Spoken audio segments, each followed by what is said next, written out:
കല്യാണം ഉറപ്പിച്ചതിന് ക്ഷേത്രത്തിൽ ഒരു പൂജ ചെയ്യണം. കല്യാണിയാവുമ്പോൾ ഈ പൂജാ കാര്യങ്ങളൊക്കെ വേണ്ടതുപോലെ ചെയ്യും. അത് കല്യാണിയും കൂട്ടി പോവാന്ന് വിചാരിച്ചതാ. ഓ, അതിനെന്താ വലിയ കുഞ്ഞെ, കല്യാണി കൂടെ വരുമല്ലോ. മോളെ, നീ വലിയ കുഞ്ഞിന്റെ കൂടെ ക്ഷേത്രത്തിലൊന്ന് പോയിട്ട് വാ. ചെല്ല്. മടിച്ചു നിൽക്കാതെ ചെല്ലുകൂട്ടി. നല്ലൊരു കാര്യത്തിനല്ലേ വിളിക്കുന്നത്. പെട്ടെന്നാവട്ടെ. ശരി അച്ഛാ.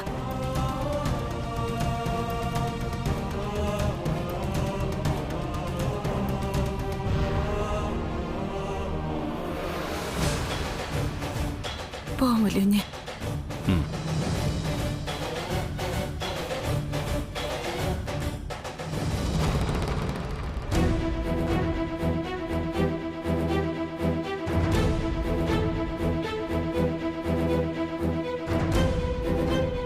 ഈശ്വര, ഇതെങ്കിലും ഒരു തടസ്സവും കൂടാതെ നടത്തി കൊടുക്കണേ.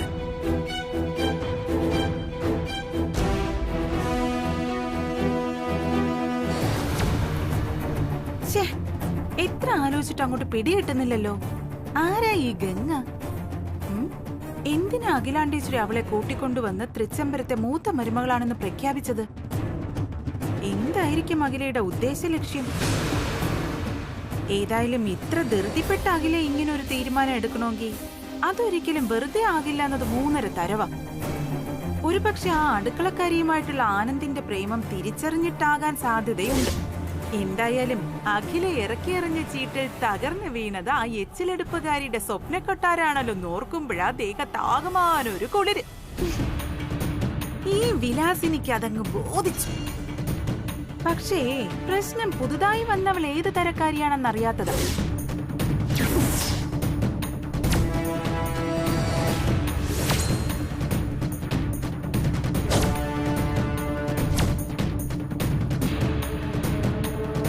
ഏത് വിധവും നന്ദനയെ പോലെ അവളെയും എന്റെ വരുതിയിലാക്കണം.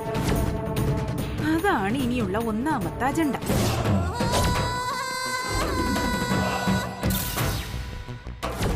അങ്ങനെ തൃച്ചംബരത്തെ 2 മരുമക്കളും ഈ വിലാസിനിയുടെ കൈക്കുള്ളിലായാൽ പിന്നെ അത് തന്നെയായിരിക്കും അഖിലയ്ക്കെതിരെയുള്ള വിലാസിനിയുടെ വജ്രായുധം.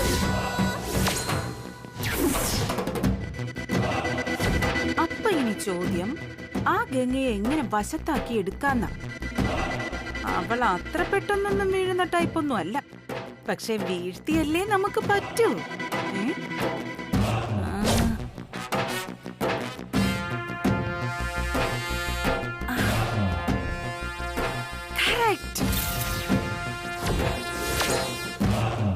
ആടയിലും ആഭരണത്തിലും മയങ്ങാത്ത പെൺജന്മമില്ല ഈ നാട്ടില്. അവളും ഒരു പെണ്ണ് തന്നെയല്ലേ?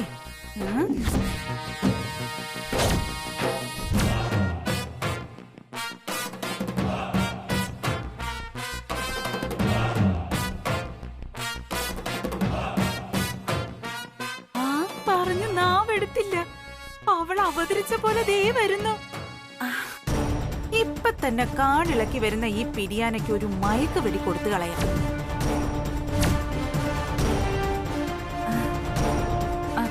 ഗംഗെ, ഒരു നിമിഷം.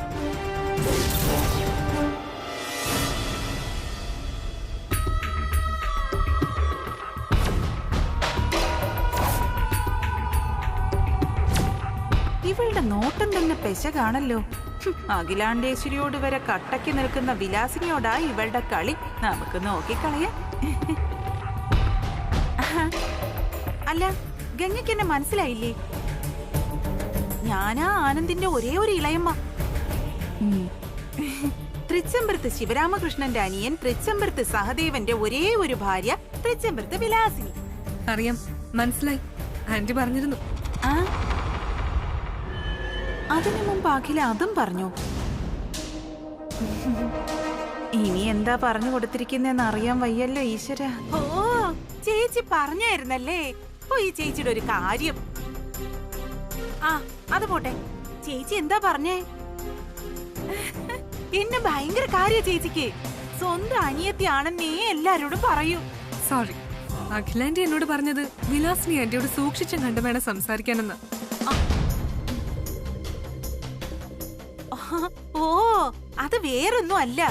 എന്നോടുള്ള ബഹുമാനം നിലനിർത്തി വേണം സംസാരിക്കാനെന്നാ ചേച്ചി ഉദ്ദേശിച്ചത്. പക്ഷെ എനിക്ക് അങ്ങനെയൊന്നുമില്ല കേട്ടോ.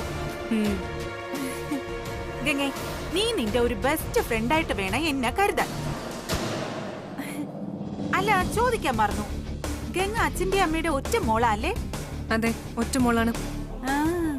ഇതെന്താ ഇവളൊരുമാതിരി ഒബ്ജക്റ്റീവ് ടൈപ്പ് ഉത്തരം പറയും പോലെ. ഒന്നേ ഉള്ളെങ്കിൽ ഒലക്കൊക്കെ അടിച്ച് വളർത്തണോന്നാ. അടി തന്നെ വളർത്താത്തതിന്റെ എല്ലാ കുഴപ്പങ്ങളും ഇവക്ക് ഉണ്ട്. ഒറ്റ മോളാ, ഇത് നന്നായി. ഗംഗ, ഇത് നോക്ക്, നീ ഇനി എന്നെ സ്വന്തം അമ്മയെ പോലെ കരുതണം. തൃച്ചംബരത്തെ അമ്മ, ദേ ഇന്ന് മുതൽ നീ എനിക്കും എന്റെ സ്വന്തം മോളെ പോലെയാ. അതുകൊണ്ട് ഈ അമ്മയുടെ സമ്മാനമായിട്ട് ദേ ഈ മോതിരം നീ കയ്യിലിട്ടേക്ക്. പിടിക്കേ.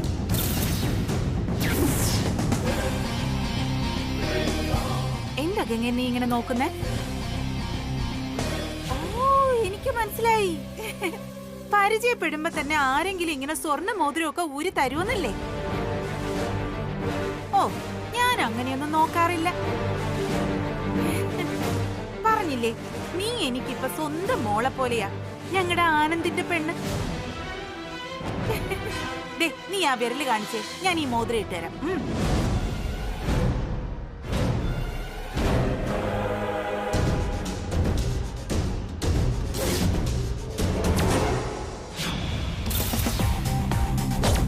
ഇത് ആന്റിക്കുള്ളതാ.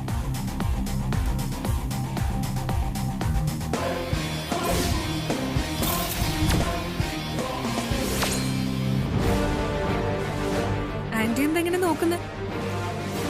വാങ്ങിച്ചോളൂ, വൈര നെക്ലസാ. തൃച്ചംബരത്തെ കൊടുത്താണ് പാരമ്പര്യം എന്നറിയാലോ. ഒന്നും ഇങ്ങോട്ട് വാങ്ങി ശീലമില്ല. നാളെ തൃച്ചംബരത്ത് അഖിലാണ്ടേശ്വരിയുടെ മൂത്ത മരുമകളാകാൻ പോകുന്നവളാ ഞാൻ. അങ്ങനെയുള്ള ഞാൻ ഒരാളുടെ കയ്യിൽ നിന്നൊരു ഗിഫ്റ്റ് വാങ്ങണമെങ്കിൽ അയാൾക്കൊരു മിനിമം യോഗ്യതയെങ്കിലും വേണം. ആന്റിയുടെ നിലവാരം അനുസരിച്ച് ആന്റി എനിക്കൊരു സ്വർണ്ണ മോതിരം നീട്ടുമ്പോ എന്റെ യോഗ്യത അനുസരിച്ച് ഞാനൊരു ഡയമണ്ട് നെക്ലസെങ്കിലും തരണമല്ലോ. അതാണിത്. Just keep it, okay?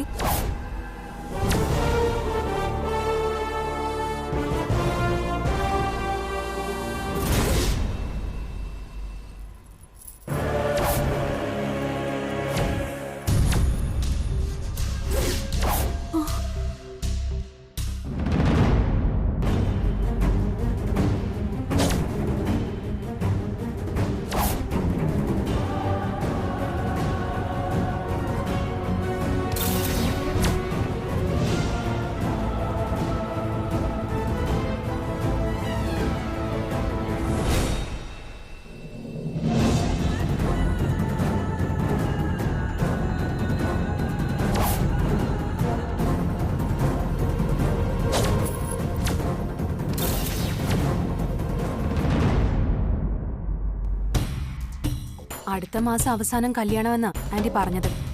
പെട്ടെന്ന് ആന്റി ഇങ്ങനെ ഒരു തീരുമാനത്തിലേക്ക് പോവുമെന്ന് ഞാൻ കരുതിയതേ ഇല്ലമ്മേ.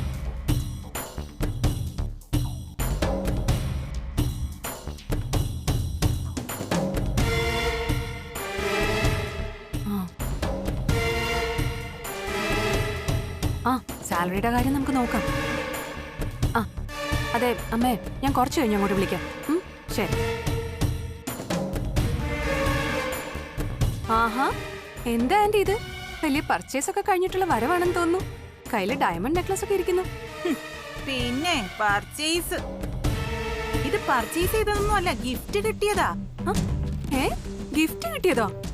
ഡയമണ്ട് നെക്ലസ് ഒക്കെ ഗിഫ്റ്റ് തരണമെങ്കിൽ അത് അഖിലാന്റിയുടെ ഗിഫ്റ്റ് ആയിരിക്കണമല്ലോ. നന്നായി, അഖിലാണ്ടേശ്വരി എനിക്ക് ഗിഫ്റ്റ് തന്നോ? എങ്കിൽ എത്ര നന്നായിരുന്നു, കാക്ക മലന്ന് പറഞ്ഞേനെ. അത് നേരാ. അഖിലാന്റി അല്ലെങ്കിൽ പിന്നെ വേറെ ആരാ ഇത് ഗിഫ്റ്റ് ആയിട്ട് തന്നത്? അയ്യോ, സ്വർഗലോകത്തുനിന്ന് നേരെ തൃച്ചംബരത്തേക്ക് ഇപ്പൊ ഒരു പുതിയ അവതാരം പ്രത്യക്ഷപ്പെട്ടിട്ടുണ്ടല്ലോ, ഒരു അപ്സര കന്യക. നോക്കണ്ട, അവള് തന്നെ തൃച്ചംബരത്തെ മൂത്ത മരുമകളാകാൻ അവതരിച്ചിരിക്കുന്ന ഗംഗ. അവള് തന്ന ഗിഫ്റ്റാ ഇത്. വാവ്, സൂപ്പർ. ആന്റി അതിനു മുന്നേ ഗംഗയെ കയ്യിലെടുത്തു അല്ലേ? ദേ നന്ദനെ, ഞാൻ ആകെ അടിമുടി വരച്ചു നിക്ക, അതിനിടെ നീ എന്നെ ഒരുമാതിരി. ആന്റിക്ക് ഇതെന്ത് പറ്റി? ഇനി ഇതിൽ കൂടുതൽ എന്ത് പറ്റാനാ? ആ ഗംഗയുണ്ടല്ലോ, അവൾ എന്നെ ഒരു മൺതരിയുടെ വില പോലും ഇല്ലാത്തോളാക്കി. ഇത് അവൾ എനിക്ക് സ്നേഹം കൊണ്ട് തന്ന നെക്ലസ് ആണെന്നാണോ നീ കരുതിയിരിക്കുന്നത്? അല്ലടി, എന്നെ അപമാനിക്കാൻ വേണ്ടി മാത്രം തന്നതാ. ആന്റി ഇതെന്തൊക്കെയാ പറയുന്നത് എനിക്ക് മനസ്സിലാവുന്നില്ല. ഒരു പെൺകുട്ടി വീട്ടിലേക്ക് വന്നു കയറിയതല്ലേ, മാത്രമല്ല മൂത്ത മരുമകൾ എന്ന അഖിലേച്ചി ഉറപ്പിച്ച് പറയുകയും ചെയ്തു. ആ സ്ഥിതിക്ക് വിശദമായി ഒന്ന് പരിചയപ്പെടാന്ന് കരുതിയിരിക്കുമ്പോഴാ അവൾ എന്റെ മുന്നിൽ വന്ന് പെട്ടത്. പരിചയപ്പെട്ടപ്പോഴല്ലേ കാര്യം അറിയുന്നത്. എന്ത് കാര്യം? അവള് ലോക അഹങ്കാരിയാണെന്നേ. ഏയ്, അവളെ കണ്ടിട്ട് എനിക്ക് അങ്ങനെയൊന്നും തോന്നിയില്ലല്ലോ. ആ, അത് എനിക്കും പാവാണെന്നൊക്കെയാ തോന്നിയത്.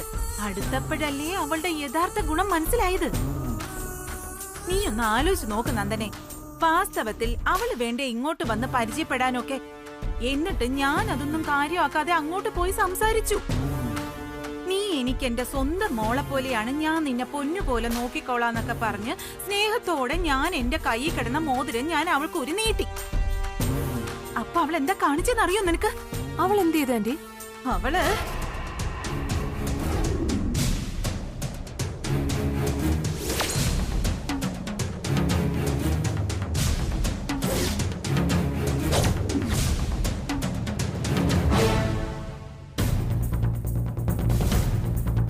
ഗംഗയ്ക്ക് ഇങ്ങനൊരു മുഖമുണ്ടെന്ന് വിശ്വസിക്കാൻ പറ്റുന്നില്ല ആന്റി. അവൾ ഈ വീട്ടിലെ മരുമകളാകുന്നതിന് മുൻപ് തന്നെ എന്നെ ഇത്രയും അപമാനിച്ചെങ്കിൽ മരുമകളായാലുള്ള സ്ഥിതി എന്തായിരിക്കും? നല്ലതുപോലെ നീ ആലോചിച്ച് നോക്ക്. ആ, നീ ഒരു കാര്യം ചെയ്യ്, ആ ഗംഗയ്ക്ക് ഒരു മോതിരം കൊടുത്തു നോക്ക്. അപ്പ അറിയാം അവളുടെ സ്വഭാവ മഹിമ. ശരി ആന്റി, ആ ഗംഗയ്ക്ക് ഞാനൊരു മോതിരം കൊടുക്കാം. അപ്പൊ അവളെ എന്നോട് എങ്ങനെ പെരുമാറുമെന്ന് അറിയാലോ. ആന്റി ധൈര്യമായിട്ട് പോ, ഞാനൊന്ന് ആലോചിക്കട്ടെ. ആ,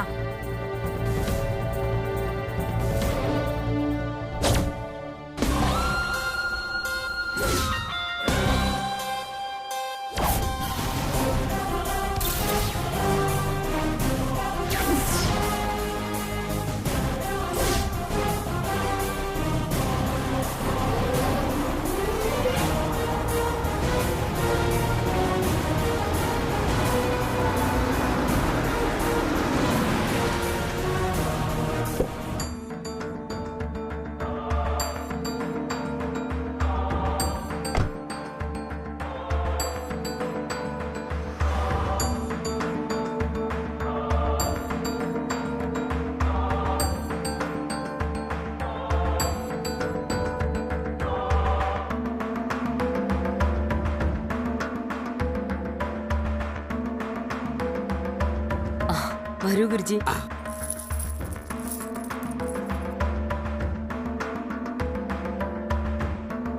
ഇരിക്കണം. ആനന്ദിന്റെ കല്യാണവുമായി ബന്ധപ്പെട്ട് രണ്ടുപേരുടെയും ജാതകം ഒന്ന് നോക്കാനാ ഗുരുജി വിളിപ്പിച്ചത്. എല്ലാത്തിനും ഒരു രഹസ്യ സ്വഭാവം നല്ലതല്ലേ, അതാ ഹാളിൽ വെച്ച് വേണ്ടാന്ന് കരുതിയത്. നന്നായി. ജ്യോതിഷമെന്ന് പറയുന്നത് ദേവരഹസ്യമാണ്. അത് രക്തബന്ധത്തിൽപ്പെട്ടവർ മാത്രം അറിയുന്നതാണ് എപ്പോഴും ഉത്തമം. ഞാൻ ഇപ്പൊ തരാം ഗുരുജി, ജാതകം എടുക്കട്ടെ. ശരി. ഈ ഇടയ്ക്ക് ഒരു ചാനൽ ചർച്ചയിൽ ഗുരുജിയെ കണ്ടല്ലോ. അതെ, അത് ശ്രീപത്മനാഭന്റെ നിലവറയെക്കുറിച്ചുള്ള ചർച്ചയായിരുന്നു. ശാസ്ത്രം തോൽക്കുന്നൊരു വിശ്വാസമുണ്ടതിൽ. ജയിക്കാൻ വേണ്ടി വാദിക്കുന്നവരുടെ മുന്നിലേക്ക് പോകണ്ടായിരുന്നു എന്ന് തോന്നി അവസാനം.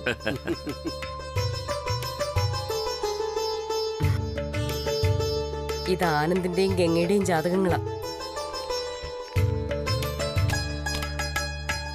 ഈ കല്യാണം നല്ല രീതിയിൽ നടക്കുമോ എന്നൊന്ന് നോക്കി പറയണം.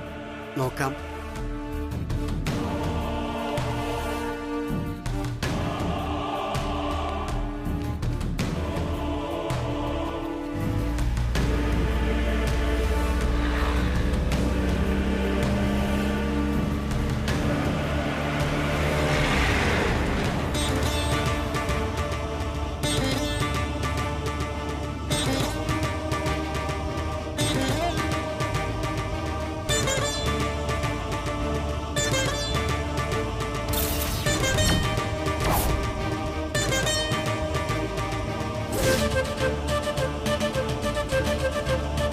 എന്തുപറ്റി കല്യാണി? നീ എന്തോന്നും മിണ്ടാതിരിക്കുന്നത്? കുറച്ചു നേരം ആയല്ലോ. എനിക്ക് മനസ്സിലായി.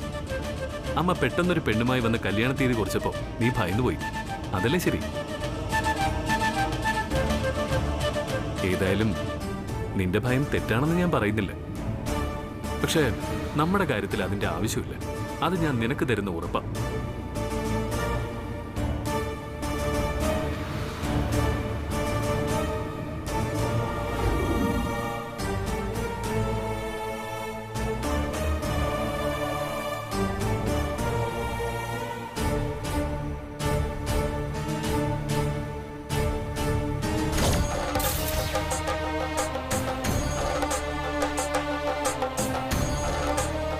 കാലം, വിധി, നിമിത്തം ഇവയ്ക്കെല്ലാം മുന്നിൽ മനുഷ്യന്റെ തീരുമാനങ്ങൾ ഒന്നുമല്ലാതാകുന്ന നിമിഷങ്ങളുണ്ട്. ഞാനത് പറയാം. അല്ല, അതിനു മുമ്പ് ഞാൻ ഈ വീട്ടിലുള്ളവരുടെയും വീടുമായി സഹകരിക്കുന്നവരുടെയും ജാതകങ്ങൾ കൂടി വാങ്ങിവെക്കാൻ പറഞ്ഞിരുന്നല്ലോ. കണ്ടില്ല? എല്ലാവരുടെയും വാങ്ങി വെച്ച് ഗുരുജി, ഞാൻ ഇപ്പൊ എടുത്തു തരാം.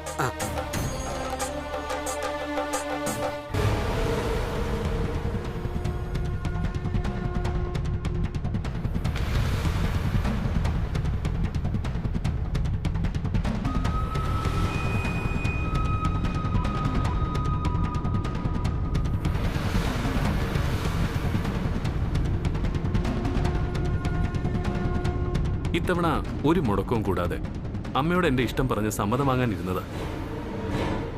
പക്ഷേ അമ്മ അതിനിടയിൽ എടുത്തുചാടി ഇങ്ങനൊരു തീരുമാനം എടുത്തു. ആരെയും അറിയിക്കാതെ അമ്മ പെട്ടെന്ന് ഇങ്ങനൊരു തീരുമാനം എടുക്കണമെങ്കിൽ അമ്മയ്ക്ക് എന്തോ സംശയം തോന്നിയെന്ന് വേണം കരുതാൻ. അതെങ്ങനെയെന്ന് എനിക്ക് മനസ്സിലാവാത്തത്.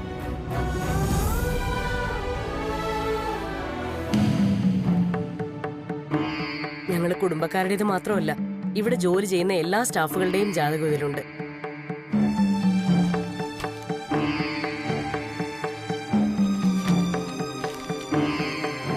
നോക്കിക്കഴിഞ്ഞെങ്കിൽ ആനന്ദിന്റെ ഗംഗയുടെ ജാതകങ്ങൾ എങ്ങനെയുണ്ട് ഗുരുജി?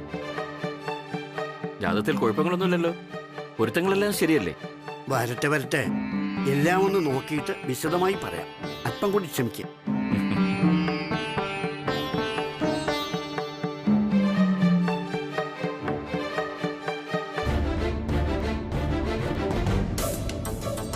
ആ പിന്നെ അമ്മ ജാതകപ്പൊരുത്തമൊക്കെ നോക്കാൻ തുടങ്ങിയിട്ടുണ്ടെന്നാ തോന്നുന്നത്.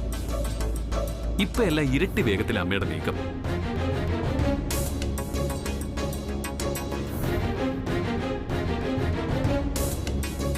ഏതായാലും ഒന്ന് ഞാൻ പറയാം. ആരൊക്കെ ഇനി എന്തൊക്കെ വെട്ടിത്തിരുത്തി എത്രയൊക്കെ പൊരുത്തം ഉണ്ടാക്കിയെടുക്കാൻ നോക്കിയാലും ആനന്ദിന് ഒരു പെണ്ണെ ജീവിതത്തിലുള്ളൂ. അത് നീ തന്നെയാ, നീ മാത്രം.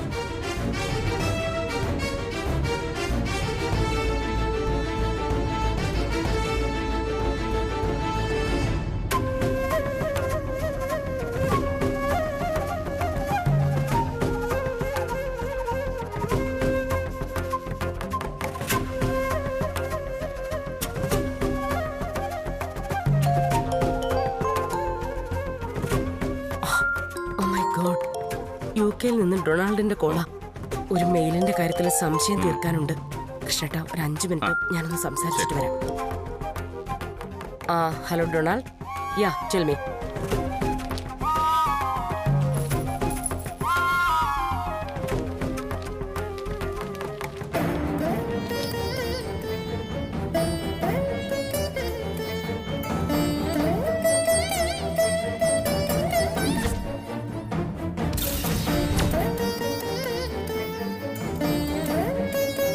ഈ രണ്ട് ജാതകങ്ങൾ തമ്മിലാണല്ലോ ചേരുന്നത്. അപ്പോ ഇവർക്കാണ് ഭാര്യാഭർത്തൃബന്ധം വിധിച്ചിരിക്കുന്നത്. വീട്ടുകാർ ഉറപ്പിച്ച പെൺകുട്ടിയുടെ ജാതകം ചേരുമെങ്കിലും വിവാഹയോഗം കാണുന്നില്ല. ഇതിപ്പോ എങ്ങനെയാ ഇവരെ അറിയിക്കുക?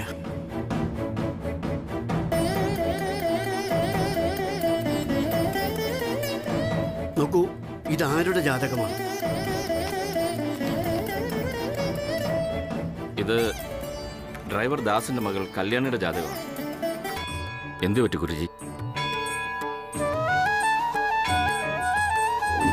ആനന്ദ് താലികെട്ടിയ പെണ്ണ് കയ്യിൽ അഗ്നികുംഭമേന്തി ദേവീക്ഷേത്രത്തിന് ചുറ്റും 9 പ്രാവശ്യം പ്രദക്ഷിണം ചെയ്യണം.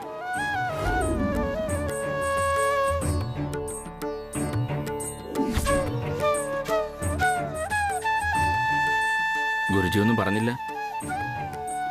ആനന്ദിന്റെയും ഗംഗയുടെയും കല്യാണത്തിന് ഒരു തടസ്സവും വരില്ലല്ലോ അല്ലേ? വേറൊന്നുമല്ല, ആനന്ദിന്റെ കല്യാണ കാര്യത്തിൽ അഖിലാകെ ടെൻഷനിലാണ്. അതാ ചോദിച്ചത്. ടെൻഷനോ? എന്ത് ടെൻഷൻ? കാര്യം പറയൂ. ആനന്ദിന് ഈ കുടുംബത്തിന്റെ അന്തസ്സിനും പ്രൗഢിക്കും ചേരാത്ത കല്യാണമാണ് വിധിച്ചിരിക്കുന്നുവെങ്കിൽ അഖിലയ്ക്ക് അത് താങ്ങാനാകില്ല. ചിലപ്പോ അവൾ ജീവിതം തന്നെ അവസാനിപ്പിച്ചെന്ന് വരും. മുൻപൊരു ദിവസം അഖില അത് സൂചിപ്പിക്കുകയും ചെയ്തത്. അവന്റെ ഇഷ്ടങ്ങൾ നടക്കട്ടെ. അതേ കുടുംബത്തിന്റെ പ്രൗഢിക്ക് ചേരാത്ത ഒരു പെണ്ണാണെങ്കിലോ? അങ്ങനെയാണെങ്കിലും എന്റെ മോന്റെ ഇഷ്ടം നിറവേറണം. അവന്റെ ഇഷ്ടങ്ങൾ നിറവേറാൻ സന്തോഷത്തോടെ ഞാൻ എന്റെ ജീവൻ വരെ കൊടുത്തു വരും. സിറ്റുവേഷൻ ഇങ്ങനെ ആയതുകൊണ്ട് തന്നെ എന്തെങ്കിലും കുഴപ്പമുണ്ടെങ്കിൽ അത് അഖിലോട് ഇപ്പൊ പറയണ്ട പ്ലീസ്. ചിലപ്പോൾ അവൾക്കത് താങ്ങാനാവില്ല. ആ അവസ്ഥയാണ്. ഗുരുജി ഒന്ന് സഹായിക്കണം.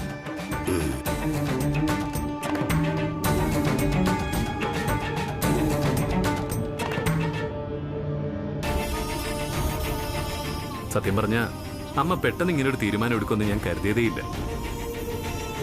അത് കഴിഞ്ഞപ്പോ നീ അത് കേട്ട് എന്തെങ്കിലും ബുദ്ധിമോശം കാണിച്ചു കളയുമെന്ന് ഭയന്ന ഞാൻ പെട്ടെന്ന് ഔട്ട് ഹൗസിലേക്ക് വന്നത്.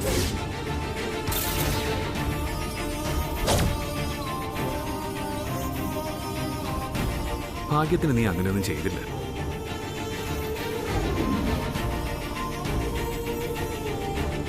അത് തന്നെ വലിയ കാര്യം.